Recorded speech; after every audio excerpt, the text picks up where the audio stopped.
Selamun aleyküm.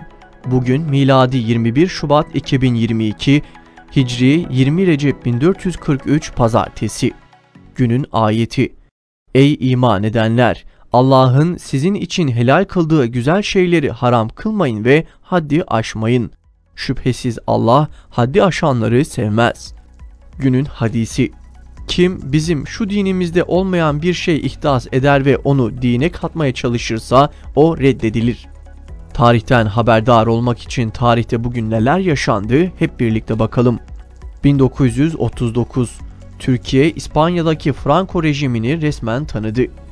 1949 Ali Çetinkaya namı diğer Kel Ali öldü.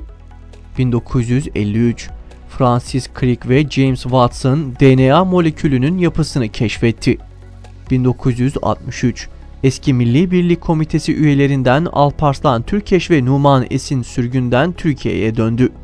1964 Başbakan İsmet İnönü'ye Mesut Suna tarafından Ankara'da suikast girişiminde bulunuldu. 1964 Malcolm X yani El-Hac Malik El-Şahbaz suikast sonucu şehit edildi. 1973 Siyonistlere ait savaş uçağı Libya Hava Yolları'na ait bir yolcu uçağını Sina Çölü üzerinde düşürdü. 1973 Yüksek Komuta Heyeti bir tebliğ yayınladı.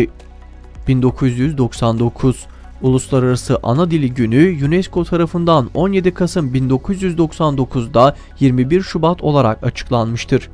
Uluslararası Ana Dili Günü'nün asıl adı Ana Dili Hareketi Günü'dür. Bugün Bengali Dili Hareketi için Bangladeş polisiyle çatışan Bangladeşli üniversite öğrencilerinin öldürülmesinin yıl dönümü olarak anılmaktaydı. 2001 Türkiye kamuoyunda Kara Çarşamba olarak adlandırılan büyük bir ekonomik kriz patlak verdi. Bankalar arası para piyasasında gecelik faiz %6200'e kadar çıktı.